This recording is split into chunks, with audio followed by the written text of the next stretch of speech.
मैं तुम्हारे बिना नहीं रह सकता अंजलि। अब बस तुम जल्दी से शादी कर मेरे घर आ जाओ। मैं भी तुमसे बेहद प्यार करती हूँ नवीन, और मैं भी तुम्हारे बिना नहीं रह सकती। ये कहकर वो दोनों एक दूसरे के गले लग जाते हैं। नवीन और अंजलि एक ही गांव के रहने वाले थे। बचपन से साथ में खेलते खेलते उन्हें एक दूसरे से प्यार हो जाता है, लेकिन उन दोनों के प्यार से सारा गांव उनके खिलाफ था। एक रोज, माँ तुम्हें पता है पूरा गांव भैया और उस अंजलि के बारे में क्या क्या बातें कर रहे हैं कि ये दोनों एक दूसरे से प्यार करते हैं और शादी करना चाहते हैं। क्या ये सच है?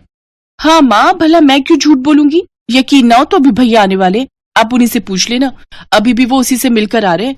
मैं कुएं पर पानी लेने गई थी तो दोनों को एक दूसरे के साथ देखा था। ये सुनकर शारदा गुस्से में आ जाती है। उस लड़की की इतनी हिम्मत कि मेरे बेटे को अपने प्रेम जाल में फंसा लिया। कुछ देर बाद नवीन घर लौटता है तो शारदा उसे प्यार से समझाती है। नवीन बेटा, तू समझने की कोशिश कर। तुम दोनों एक ही गांव के रहने वाले हो। एक ही गांव में रहने वाले लोग आपस में शादी नहीं कर सकते। एक गांव में रहने वाले भाई बहन या किसी और रिश्ते से जाने चाहते हैं, और शादी की इतनी ही जल्दी है तो दूसरे गांव की किसी अमीर लड़की से मैं तेरी शादी करवा देती हूँ। वो दहेज भी खूब लाएगी। मैं कुछ नहीं जानता माँ, शादी उसी से करनी चाहिए जिससे प्यार होता है। और अंजलि इसी गांव की है तो क्या फर्क पड़ता है। बचपन से मैं उसके साथ रहा हूं, वो मेरी दोस्त थी, लेकिन अब मुझे उससे प्यार हो गया। और आप लोग इस रिश्ते को समझने की कोशिश क्यों नहीं कर रहे? अरे बेटा, तू समझ क्यों नहीं रहा? वो अंजलि दिन भर तो गांव के लड़कों के साथ कंचे और गुल्ली डंडा खेलती रहती है, तो भला वो क्या ही घर संभालेगी। तू मेरे लिए बहू ही लाना चाहता है तो ढंग की ला। माँ, मैं अंजलि के साथ बचपन से रहा हूं, इसीलिए अच्छे से जानता हूं कि वो घर को संभाल लेगी। शारदा, ये इतना कह ही रहे हैं तो तुम मान क्यों नहीं जाती? और वैसे भी हमारा गोत्र तो अलग अलग है ना। आखिर में सबके कहने पर शारदा इस शादी के लिए मान जाती है, और कुछ दिन बाद अंजलि ब्याह कर घर आ जाती है। शारदा उसका गृह प्रवेश करने के लिए दरवाजे पर खड़ी थी, लेकिन उसकी नजरें बार बार बाहर की तरफ जा रही थी। भाग्यवान, तुम बार बार बाहर क्या देख रही हो? बहू का स्वागत करो। दहेज देख रही हूँ जी। उस भोला राम ने आखिर दहेज में क्या क्या दिया है? अरे उसने अपनी बेटी दे दी, ये क्या कम है? और वैसे भी वो बेचारा गरीब है, क्या ही दहेज देगा। शारदा मुंह बनाते हुए गैर मन से अंजलि का गृह प्रवेश कराती है। बेटी जाओ, अपनी भाभी को उसका कमरा दिखा दो। काजल शारदा को कमरे में ले जाती है। वो कमरा काफी टूटा फूटा सा था। वहाँ बेड के नाम पर भी सिर्फ 2 गद्दे ही बिछे होते हैं। फिर वो उस जमीन पर बिछाए गद्दे पर सो जाती है। ऐसे ही कुछ दिन बीत जाते हैं। बरसात का महीना शुरू हो जाता है। एक रोज तेज बारिश हो रही होती है। भाभी, ओ भाभी, अभी तक सो रही हो क्या? चलो उठो, माँ तुम्हें बुला रही है। अंजलि जल्दी से उठकर हाथ मुंह धोकर अपनी सास के पास जाती है। माँ जी, आपने बुलाया क्या? हाँ, सांझ होने को है और तू अभी तक सो रही है। बाहर कितनी तेज बारिश हो रही है। चल हमारे लिए गर्मा गर्म पकौड़े और चाय ले आ।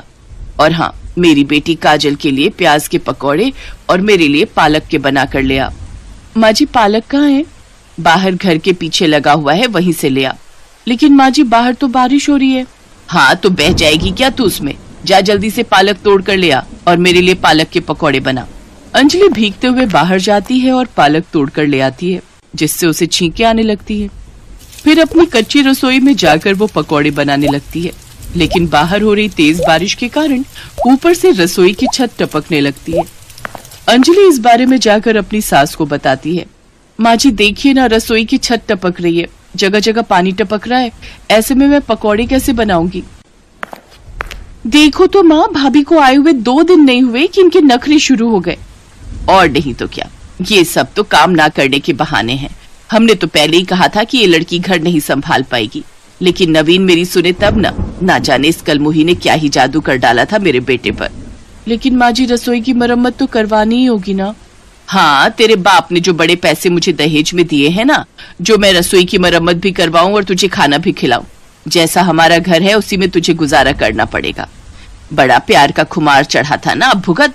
और वैसे भी मेरा बेटा बड़ी मेहनत से सारा दिन काम करता है, तब जाकर पैसे कमा पाता है। उसके पास फालतू के पैसे नहीं है तेरी फरमाइशें पूरी करने के लिए। बेचारी अंजलि जैसे तैसे उस पानी से भरी हुई रसोई में पकौड़े तलने लगती है।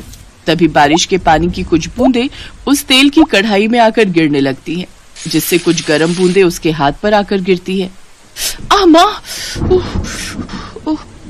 फिर किसी तरह वो चाय पकौड़े बनाकर देती है। वाह रे गरीब बहू, पकौड़े तो तूने बड़े करारे बनाए हैं। मुझे तो लगा था तू बस कंचे और गुलेल खेलना ही जानती है। सच में बहू, पकौड़े बहुत अच्छे बने हैं। पकौड़े बनाते समय उसके हाथ पर जो छींटे पड़े थे, उससे उसे अभी भी दर्द हो रहा था। शाम को नवीन जब काम से लौटता है तो उसके हाथ पर वो जले के निशान देखता है। अंजलि उसे सारी बात बताती है। मुझे माफ करना अंजलि, आज मेरी वजह से तुम्हें ये सब झेलना पड़ रहा है, लेकिन मैं कुछ पैसे जोड़कर इस रसोई की मरम्मत करवा दूंगा। मैं जानती हूँ जी, आपके ऊपर सारे घर की जिम्मेदारी है। आप हम सबका पेट पालते हो, यही हमारे लिए काफी है। दरअसल नवीन दूसरे गांव में एक किराने की दुकान पर काम करता है। तनख्वाह के नाम पर उसे 8,000 ही मिलते थे, जिससे वो अपने परिवार का पेट पालता था। इधर सारा दिन नवीन के बाहर रहने के कारण शारदा अंजलि पर काफी जुल्म ढाती। अंजलि के आ जाने के बाद शारदा और उसकी बेटी घर का कोई काम नहीं करती और सारा काम अंजलि से ही लेती। बहू जा, इस वक्त बारिश कुछ देर के लिए रुक गई है, तू तब तक जाकर कुएं से पीने का पानी ले आ। अंजलि घड़ा उठाकर कुएं से पानी लेने चली जाती है, लेकिन कुछ देर बाद फिर काले बादल छा जाते हैं। 2 दिन से लगातार हो रही बारिश के कारण अब गरीब बहू की रसोई में पानी भर चुका था। वो अपनी सास के पास जाती है। माँ जी, रसोई में इतना पानी आ चुका है, अब आप ही बताइए मैं खाना कैसे बनाऊं? बहू, अब तू क्या चाहती है तेरे रहते मैं जाकर रसोई में खाना बनाऊं? अगर तेरी यही इच्छा है तो तू मुझे साफ साफ बोल दे। मैं शाम को नवीन आएगा तो उसको बोल दूंगी, क्योंकि तू तो नवीन की ही पसंद है ना। माँ जी, आप कहाँ की बात आखिर कहाँ जोड़ रही हो? अच्छा कोई बात नहीं, मैं रसोई में ही खाना बना लूंगी। बेचारी गरीब बहू फिर से अपनी उस रसोई में चली जाती है, जहाँ बाहर हो रही तेज बारिश के कारण सारी रसोई पानी से भर गई थी।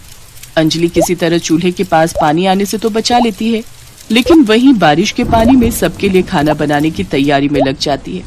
उस बारिश के पानी में अनेक प्रकार के मच्छर पनप रहे थे और वो उसी पानी में बैठकर खाना बना रही थी। लगातार 2 घंटे तक उस पानी में बैठकर खाना बनाने से जहाँ उसे सर्दी लग गई, तो वहीं पानी में पनप रहे गंदे मच्छरों ने उसे बुरी तरह काट लिया था। फिर वो सबके लिए खाना बनाकर कमरे में ले जाती है, जहाँ वो सब आराम से बैठकर खाते हैं।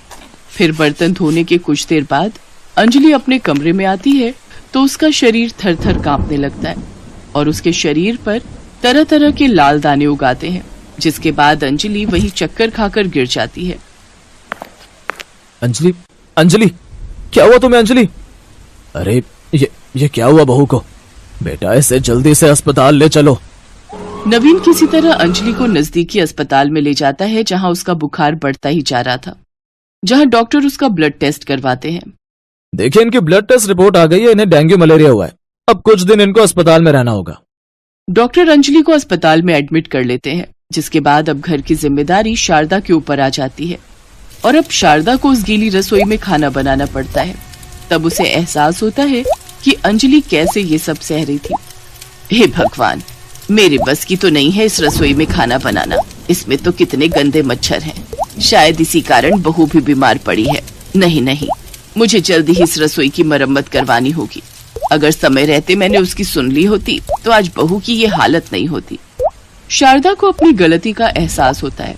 कुछ दिनों बाद अंजलि ठीक होकर घर लौट आती है और अब शारदा अपने बेटे से कहकर लाला से कुछ पैसे उधार लेकर रसोई की मरम्मत करवा देती है, जिससे अब बाहर कितनी भी बरसात हो, लेकिन अब वो रसोई कभी पानी से भरी हुई नहीं रहती और ना ही उसमें कहीं से पानी टपकता।